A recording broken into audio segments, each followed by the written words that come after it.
साथियों, उम्मीद की जा रही थी कि देश की महिला बाल विकास मंत्री चुनावों में जाने से पहले एक प्रेस वार्ता के माध्यम से देश के सामने और खासतौर से आधी आबादी के सामने अपने विभाग की रिपोर्ट कार्ड और उपलब्धियों को पेश करती, लेकिन वो उससे बचती रही, विफल रही। जब ऐसा नहीं किया तो विपक्ष के तौर पर हमने उनकी जवाबदेही तय करने की ठानी, जिसके तहत कांग्रेस नेता जयराम रमेश जी ने सिलसिलेवार मुद्दों पर ट्वीट करके देश की महिला बाल विकास मंत्री को उकसाया, और वो उकसाने पर आई, हमें इस बात की खुशी है। और उन्होंने भी ट्विटर के माध्यम से अपने जवाब पेश किए। उम्मीद की जा रही थी कि वो ट्विटर ना खेलें, एक प्रेस वार्ता कर दें, सारे तथ्य, सारी जानकारी, सारे आंकड़े वो देश के सामने पेश करें। लेकिन वो ट्विटर खेलती रही, ठीक उसी तरह जिस तरह से बीच कोविड लॉकडाउन में बच्चे, महिलाएं पूरी तरह से सड़कों पर थे, पीड़ित थे, और देश की महिला बाल विकास मंत्री अंताक्षरी खेल रही थी ट्विटर पर। वो लॉकडाउन में अंताक्षरी खेलने में व्यस्त थी, इसलिए पीड़ा बच्चों की हो या महिलाओं की दिखी नहीं, और आज भी वो ट्विटर खेल रही हैं। मैं दोबारा उनसे कहती हूं, जिन मुद्दों को जयराम रमेश जी ने उठाया, उस मुद्दों में वो बहुत से मुद्दों से बच गई। बहुत से मुद्दों पर उन्होंने 5 ऐसे मुख्य मुद्दे हैं, या तो उन्होंने भ्रमित करने वाले झूठे बयान पेश किए, जिसकी आज पोल मैं सबूतों के आधार पर खोलने जा रही हूं, और या कुछ ऐसे सवाल थे जिसपे उन्होंने बचने की कोशिश की। मैं पत्रकार साथियों से कहूंगी, महिला बाल विकास मंत्री स्मृति ईरानी जी का ट्विटर खंगालिए, जो जवाब उन्होंने जयराम रमेश जी को हम दिए हैं। क्या उनके ट्विटर पे जो महिला अपराध की बात की गई, पहला ही सवाल था कि महिलाओं के प्रति या बच्चों के प्रति अपराध में बढ़ोतरी हुई है, न्याय कोसों दूर है। ये पोस्टर, ये चेहरे, किसी एक का नाम स्मृति ईरानी जी ने जवाब में दिया है? ये हम सवाल दोबारा पूछ रहे हैं। ब्रजभूषण शरण के खिलाफ एफआईआर सुप्रीम कोर्ट के कहने पर होती है, हां या नहीं? उसके बावजूद भी क्या ब्रजभूषण शरण की गिरफ्तारी हुई है या वो आजाद घूम रहा है? क्या बेटियों को न्याय मिल गया, हां या नहीं? मणिपुर की आदिवासी बेटियों के साथ सामूहिक बलात्कार क्या 6 महीने से ऊपर हो गए? कौन सी अदालत में फास्ट ट्रैक में केस चलाकर उन्हें सजा दे दी गई? आप इस पे खामोश है स्मृति ईरानी जी। आपके मंत्री हरियाणा में संदीप सिंह आज भी यौन उत्पीड़न के गंभीर आरोप एफआईआर में मंत्री पद पे बने हुए हैं या नहीं? सवाल आज भी यहां खड़ा हुआ है। कुलदीप सिंह सेंगर, राम दुलारे, बिल्किस बानो के 11 सामूहिक बलात्कारियों को रिहा करने का काम आपकी सरकार ने किया। सही था, गलत था? आप बचाव में आए, प्रचार प्रसार किया, हार डाले, लड्डू खिलाए, आप इस पे भी खामोश रही। आपने इसकी निंदा या इसका विरोध क्यों नहीं किया, हम पूछ रहे हैं।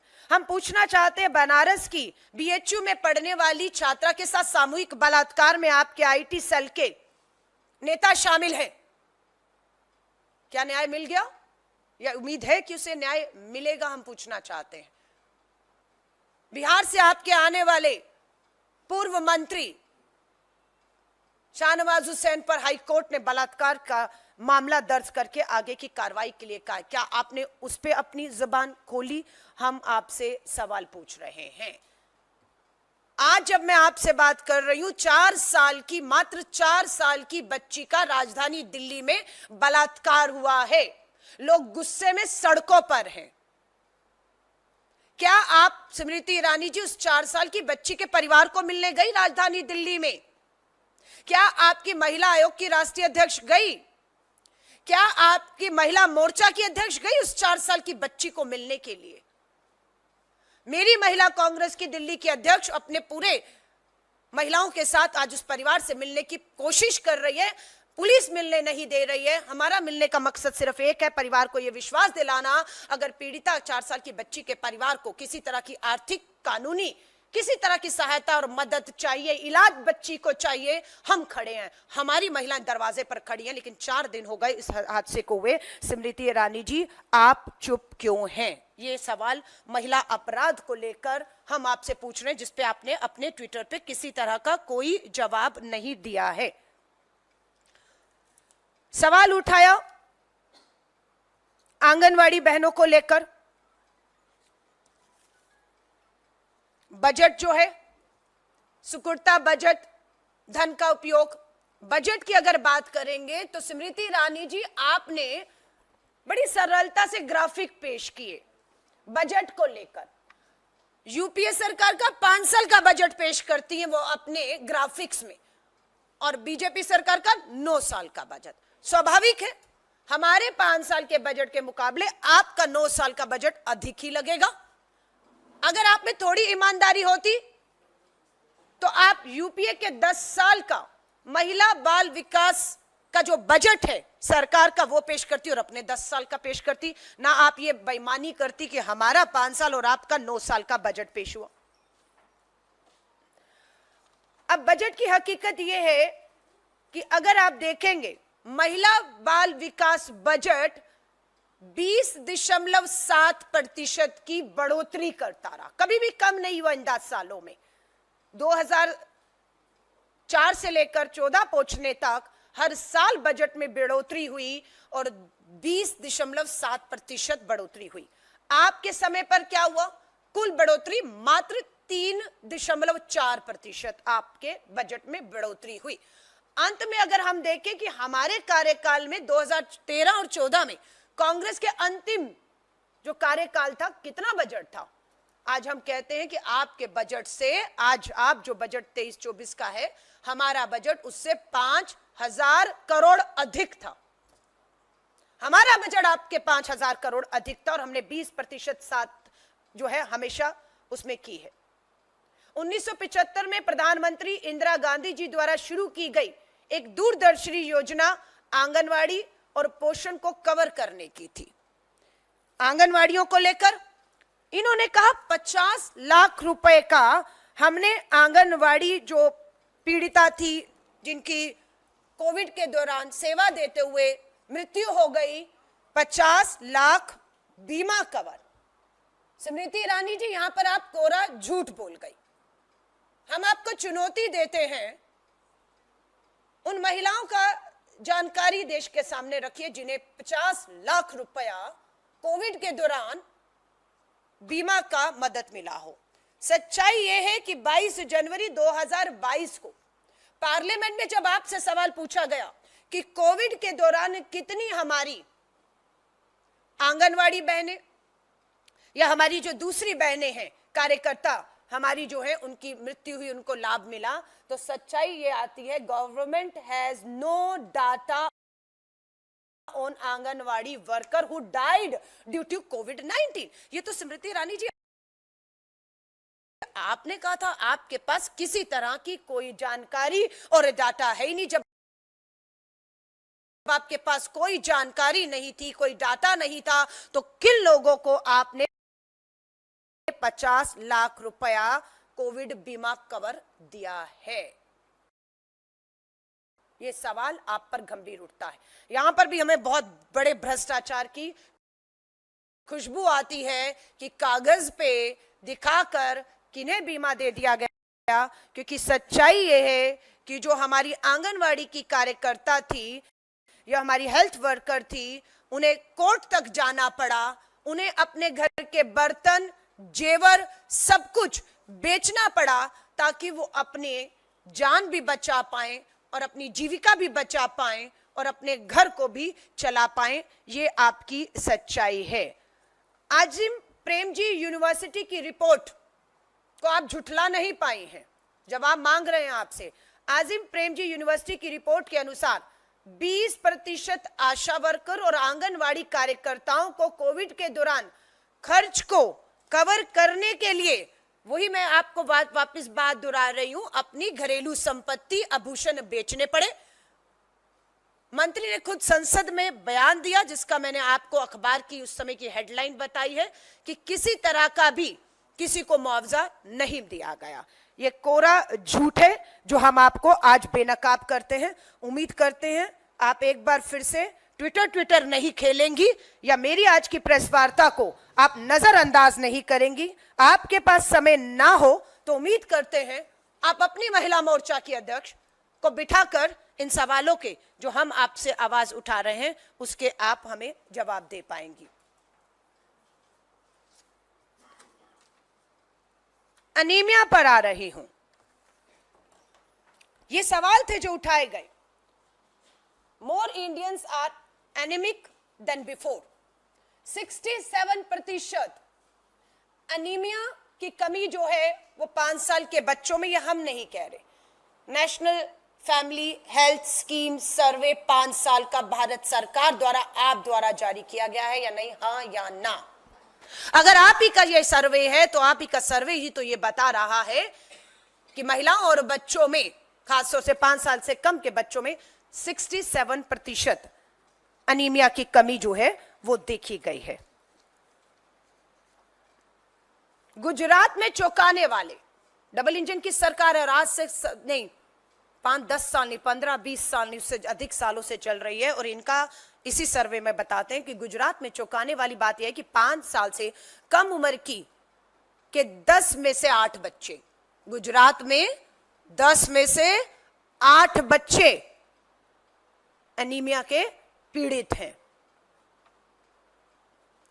15 और 16 से लेकर 19 और 20 के बीच महिला और बच्चों के विभिन्न समूह में एनीमिया की बढ़ोतरी 8% हुई है। 15 और 16 की जो बच्चियां हैं या महिलाएं 19 साल में, उनमें 9.2% एनीमिया की बढ़ोतरी हुई है। ये क्या दिखाता है कि आपकी जो योजनाएं थी वो पूरी तरह से फेल हुई हैं, सिर्फ कागजी रही हैं, जिसकी वजह से आज एनीमिया की हमारे महिला, हमारी बेटियां, हमारी बच्चियां, हमारे ये जो है वो शिकार हो रहे हैं। ये आपका गुजरात जिसमें नंबर 1 पर खड़ा हुआ है।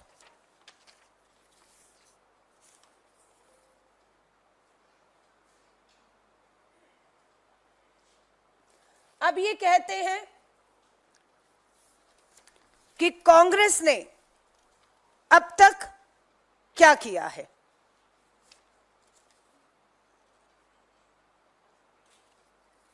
जो सवाल कांग्रेस से करते हैं, कांग्रेस ने क्या किया है, मैं एक पूरी सूची देश के सामने रख देना चाहती हूं। सबसे पहली उपलब्धि महिला आदि आबादी को लेकर क्या थी भारतीय राष्ट्रीय कांग्रेस की?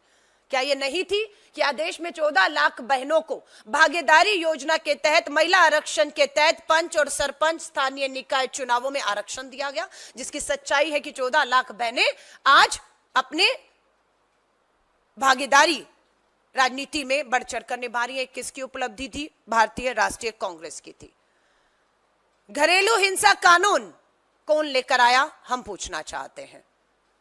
दहेज निषेध कानून कौन लेकर आया इस देश में, यह हम पूछना चाहते हैं। निर्भया के बाद सख्त कानून लाकर न्याय देने का काम, पोक्सो कानून के तहत 18 साल की उम्र को कम करके, कि निर्भया में एक दोषी इसलिए बच गया, उसकी उम्र 18 से कम थी, उसको 16 से 18 के बीच में लाकर दौरान जस्टिस वर्मा की रिपोर्ट को, कानूनों को सख्त करने का काम, कि पीछा करना, घूरना भी एक अपराध माना जाएगा। यह किसके समय पर हुआ?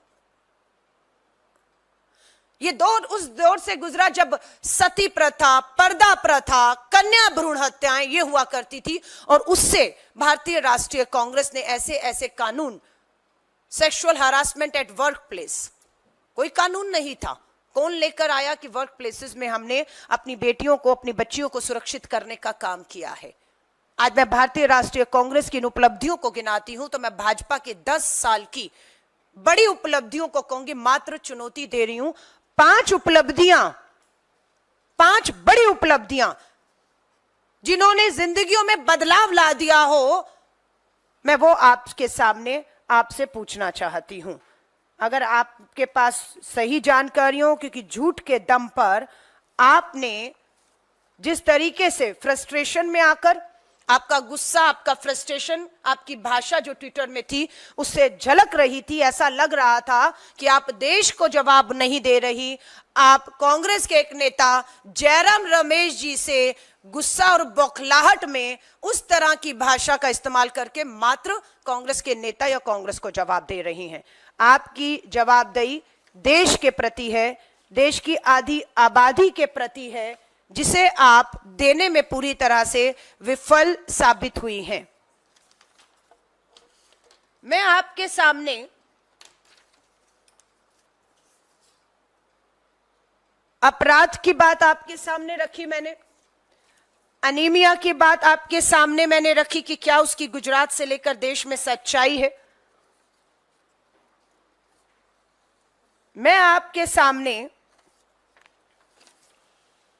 बजट को लेकर कि 5,000 करोड़ का बजट आज भी यूपीए सरकार का आपकी तुलना में अधिक रहा है। आपने बजट में कटौती की और जो आपने दावे किए उसकी पोल खुलती है।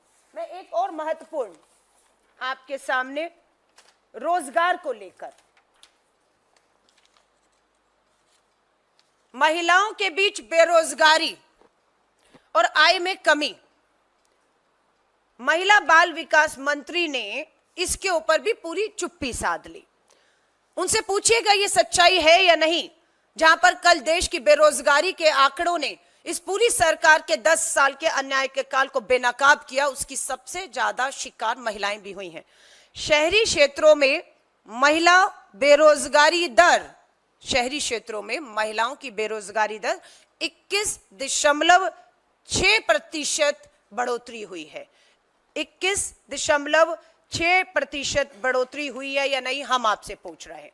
हम आपसे पूछ रहे हैं कि भारत की 50% से अधिक युवा महिलाएं, भारत देश की 50% से अधिक युवा महिलाएं शिक्षा और प्रशिक्षण के बावजूद भी घरों में बेरोजगार बैठी हुई हैं।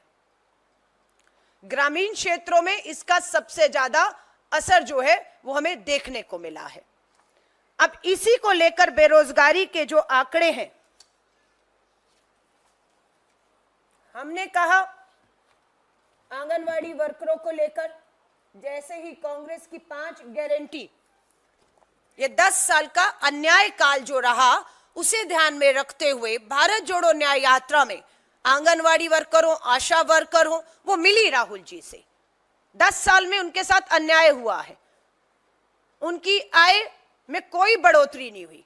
जहां पर अडानी की आय में 30 गुना बढ़ोतरी होती है, वहीं पर आंगनवाड़ी बहनों की आय में मात्र 10%, 10 सालों में 10% बढ़ोतरी हुई है।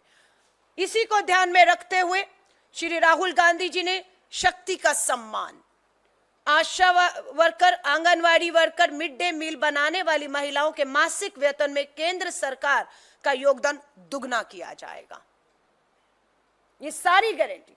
महालक्ष्मी, गरीब परिवार में एक महिला को सालाना 1 लाख रुपया दिया जाएगा।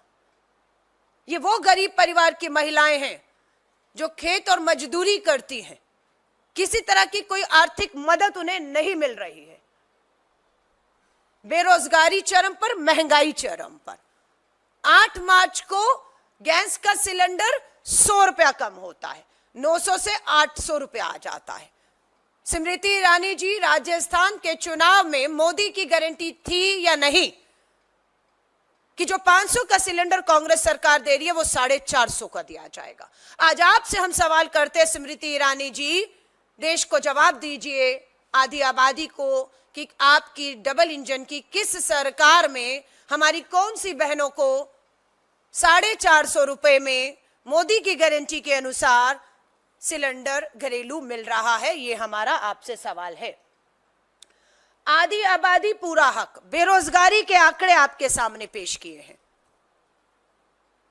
30 लाख सरकारी पक्की नौकरियों के पद खाली हैं। वायदा है कि इन सरकारी पक्की नौकरियों की आधी हकदार हमारी आधी आबादी होगी, यानी कि 30 लाख सरकारी पक्की नौकरियों पर 15 लाख सरकारी पक्की नौकरियों पर हक हमारी पढ़ी लिखी बेटियों का होगा जो आज बेरोजगार हैं। ये हमारा आपसे वायदा है, जिसके करने में आप पूरी तरह पिछले 10 साल में विफल रहे हैं। हमने मनरेगा जैसी योजनाएं लाकर ग्रामीण की महिलाओं और पुरुषों को समान अधिकार और समान वेतन और समान रोजगार का अधिकार दिया है। अधिकार मैत्री, सभी पंचायत में एक अधिकार मैत्री नियुक्त करेंगे जो महिलाओं को उनके कानूनी अधिकारों की जानकारी देंगे और इन अधिकारों को लागू करने में मदद करेंगे। सबसे ज्यादा अन्याय जो है हम देखते हैं ग्रामीण भारत में, पंचायतों में इस तरह की जो है सूचनाएं आती हैं कि वो न्याय नहीं मिल रहा, थाने में एफआईआर नहीं हो रही, या उनकी योजनाओं को लागू करने में उन्हें परेशानियां आ रही हैं, बहुत सी रुकावटें प्रशासनिक कागजी काम में हैं। सो हमारी अधिकार मैत्री पूरी तरह से इन्हें सशक्त करने का काम करेंगी। हमारी 5वीं guarantee Savitribai Phule hostel. केंद्र सरकार में देश में कामकाजी महिलाओं के लिए हॉस्टल की संख्या दुगनी की जाएगी। प्रत्येक जिले में कम से कम एक महिला हॉस्टल होगा। जब हम 30 लाख में पक्की सरकारी नौकरियों में 15 लाख अपनी पढ़ी लिखी बेटियों को देने की देश में बात करते हैं, तो स्वाभाविक है उन्हें एक सुरक्षित स्थान भी रहने के लिए, जहां पर वो अपने परिवार से दूर रहकर सुरक्षित रह पाएं, अपनी नौकरी, अपने रोजगार, काम को कर पाएं, उसके लिए एक सुरक्षित स्थान के लिए सावित्री बाई फुले हॉस्टल की हम लोगों ने बात की है। मैं उम्मीद करती हूं जिन 5 बिंदुओं को लेकर जयराम रमेश जी ने ट्वीट के माध्यम से, मैं फिर कहूंगी, उकसाने का काम किया, क्योंकि उनकी चुप्पी, महिला बाल विकास मंत्री की चुप्पी टूट नहीं रही थी, सवालों से बच रही थी। लेकिन हमें खुशी है उन्होंने अपनी चुप्पी चाहे ट्विटर के माध्यम से तोड़ी हो, लेकिन झूठ परोस गई आप। हमारे पास जो आज सारे ग्राफिक हैं, उनके एक एक सवाल, एक एक ट्वीट का लिखित में जवाब हिंदी और अंग्रेजी और दूसरी भाषाओं में हम आपको आज देने वाले हैं। हो सकता है कुछ पॉइंट, कुछ ग्राफिक्स के माध्यम से मैं आज आपको डिजिटल इस पे नहीं समझा पाई, नहीं दिखा पाई, लेकिन आपके साथ ये पूरी एक एक उनका, हमारा पहले जवाब था, हमारे सवाल थे जयराम रमेश जी के, जिसके जवाब में देश की महिला बाल विकास मंत्री स्मृति ईरानी जी ने झूठ परोसा। उनके झूठ को आज मैंने यहां पर तथ्य और सबूतों के साथ बेनकाब किया है। इसकी पूरी कॉपी मैं आपके साथ शेयर कर रही हूं, इस उम्मीद के साथ कि एक कॉपी किसी तरह भी भाजपा मुख्यालय तक पहुंच जाए।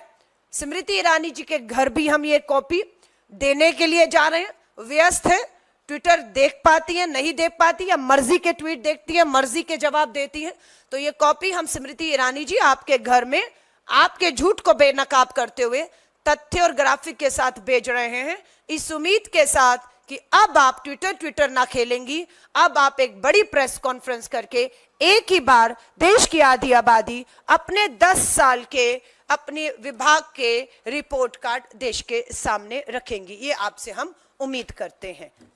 2 सच्चाइयां दोबारा आपके सामने क्लोजिंग करते समय रख रही हूं। ये भाजपा की सच्चाई और अन्याय का काल है।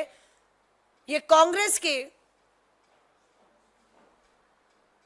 5 न्याय 25 गारंटी, 5 न्याय 25 गारंटी के साथ देश के साथ हुए अन्याय का काल, ये पूरा दशक 2000 से 14 से 24 तक का ये पूरा दशक इतिहास में तानाशाही, कुशासन और अन्याय के काल के तौर पर जाना जाएगा।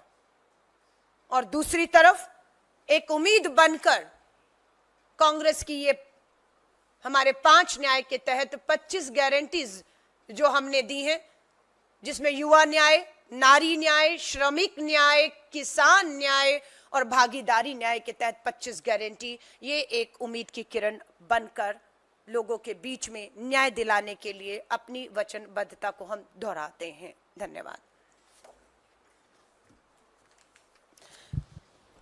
इन्हीं मुद्दों से संबंधित आपका कोई भी सवाल हो आप पूछ सकते हैं, अदरवाइज आपको ये पूरे ग्राफिक और स्मृति ईरानी जी के ट्वीट को बेनकाब करते हुए की सच्चाई, उनके खुद के संसद में खड़े बयान हम आपके साथ शेयर कर रहे हैं। धन्यवाद।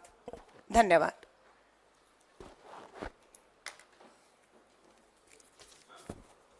आज ही केंद्र सरकार ने नोटिफिकेशन नोटिफिकेशन जारी किया है मनरेगा में जो है उसकी सबकी जो आमदन दैनिक उनको मिलता है दैनिक भत्ता वो बढ़ा दिया है उनका और 1 अप्रैल से इसे लागू किया गया है। देखिए, चुनावों की आचार संहिता नोटिफिकेशन के बाद ये सूचना पब्लिक की गई है तो ये चुनाव आयोग को देखना है, लेकिन आधार रहेगा कि 10 सालों में आपने किस वर्ग को क्या दिया और 10 साल में उसकी जिंदगी में क्या बदलाव आया।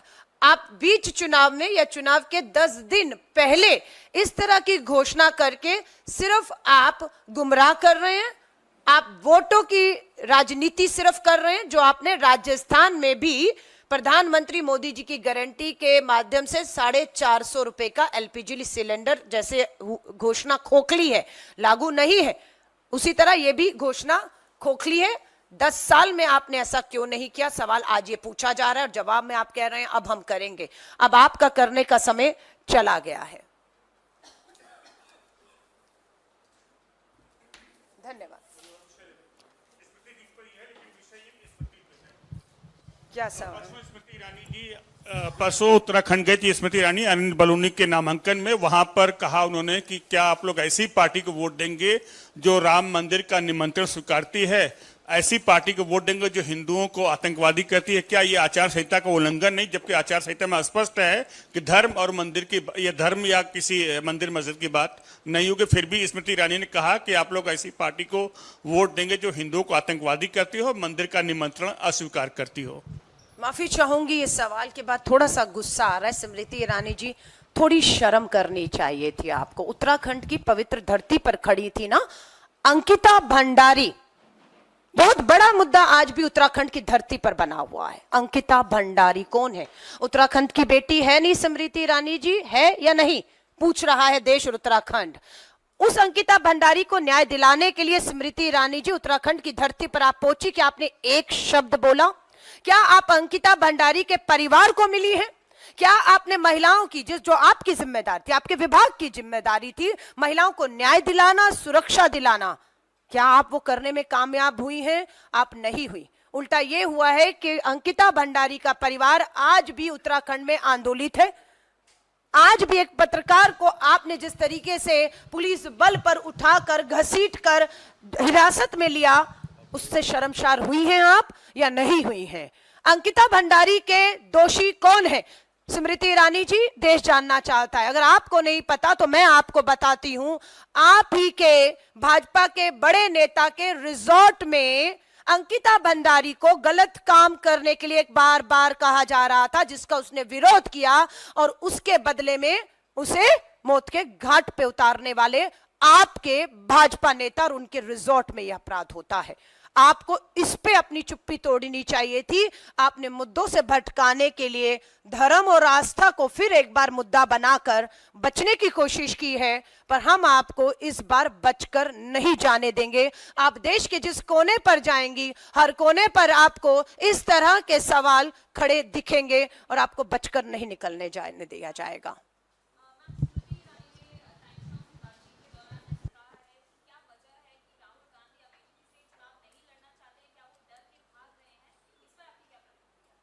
देखिए, ये तो समय बताएगा और ये पार्टी को तय करना है कि कौन किस सीट पर लड़ेगा, नहीं लड़ेगा, वो पार्टी का स्क्रीनिंग कमेटी सीईसी तय कर लेंगे। लेकिन स्मृति ईरानी जी, लिख कर ले लीजिए, इस बार अमेठी आपको बुरी तरह हराने जा रही है।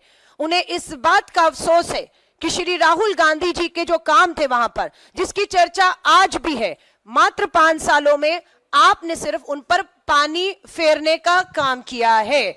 अमेठी की जनता आपके 5 साल के कार्यकाल, जिसमें आप केंद्र की मंत्री भी हैं, आप सिर्फ सांसद नहीं हैं, आपकी डबल इंजन की सरकार है, कोई बहुत बड़ी उपलब्धि आपने अमेठी में हासिल नहीं की है, जिसके दम पर आप ये दावा करें आप हार रही हैं। मुझे तो ये लगता है हारने वालों में सबसे पहली सीट पे कोई आपको हारते हुए, पिछड़ते हुए देखेगा तो वो अमेठी की स्मृति ईरानी होंगी। जहां तक राहुल गांधी जी की बात है, हमारे इंटरनल सर्वे और वहां के जमीनी कार्यकर्ता, मैं खुद उत्तर प्रदेश होकर आई हूं, उन्होंने कहा राहुल गांधी जी तो बहुत बड़ी बात है, इस बार कांग्रेस अपने किसी छोटे से कार्यकर्ता को भी अमेठी में उतारेगी तो स्मृति ईरानी का बचना मुश्किल है। मैम, आपने अभी अपनी सारी यूपीए सरकार में जो योजनाएं थी वो बताई हैं, और साथ ही यदि आपकी सरकार आती है तो क्या योजनाएं आपकी रहेंगी वो भी बताइए। लेकिन स्मृति ईरानी लगातार जब लोगों से संवाद कर रही है तो वो कह रही हैं कि दिल्ली के अगर अंदर गांधी परिवार की सरकार यदि होती तो कोरोना में लोगों को वैक्सीन नहीं मिलती, 5 किलो राशन नहीं मिलता, और जो उज्ज्वला योजना है वो नहीं मिलती। तो इस पर आपका क्या कहना है? लगातार वो इस तरीके का प्रचार कर रही है। देखिए, वो बात कर रही है जो हुई नहीं, होते तो वो नहीं थे, और वो जब सत्ता में नहीं है तो उन्हें नहीं करना था। आप सत्ता में थे, आपको करना था। आपने क्या किया या आप क्या कर सकती थी जो नहीं किया? जवाब उसका बनता है। हमने क्या किया 2004 से 14 तक, या हमने 50 साल तक क्या किया? आज सारा रिकॉर्ड देश के सामने एक क्लिक पर उपलब्ध है। एक क्लिक पर है कि कब कब किसके किसके काल में क्या क्या कानून आए, किस तरीके से महिलाओं की भागीदारी हो, सुरक्षा हो, उनका आर्थिक सशक्तिकरण हो, कब कब कांग्रेस ने क्या किया है। हम होते तो क्या ये ख्याली जो है चीजें उन्हें कहिए बंद करिए। 10 साल आपके थे, आपकी हिम्मत हो, चुनौती है, प्रेस वार्ता करिए, मीडिया के सवाल लीजिए, अपनी रिपोर्ट का तथ्य और सबूतों पर रखिए, और उम्मीद करती हूं मेरे पत्रकार साथी एक समय पर खोजी पत्रकारिता करते थे, रिसर्च करते थे, सबूत और तथ्य लाते थे। इस बार भी अगर एक भी मौका मिलेगा, प्रेस कॉन्फ्रेंस वो करेंगे और आपको मौका मिलेगा तो स्वाभाविक है आप ही उन्हें बेनकाब कर देंगे, जिससे वो डर रही हैं, इसलिए ये काम वो नहीं करके दिखा रही हैं। अलका जी, ये कल जो चुनाव दुल्हा के चुनाव वाला विज्ञापन आया है उस पे क्या कहेंगे आप? कौन सा? सॉरी, एक विज्ञापन बीजेपी की तरफ से दुल्हा के चुनाव वाला है। नहीं, मैं ये आपसे कहना चाहती हूँ, राष्ट्रीय पार्टी है, सत्ताधारी पार्टी है, उनके विज्ञापन, उनके ट्विटर का ये स्तर होना चाहिए। मैं सिर्फ आपसे और देश के लोकतंत्र में पूछ रही हूँ। इलेक्टोरल बॉन्ड के एक महाघोटाले के ऊपर स्मृति हमारी जो वित्त मंत्री है निर्मला सीतारमण जी, उनके जो पतिदेव हैं वो भी इस पे सवाल उठा रहे हैं।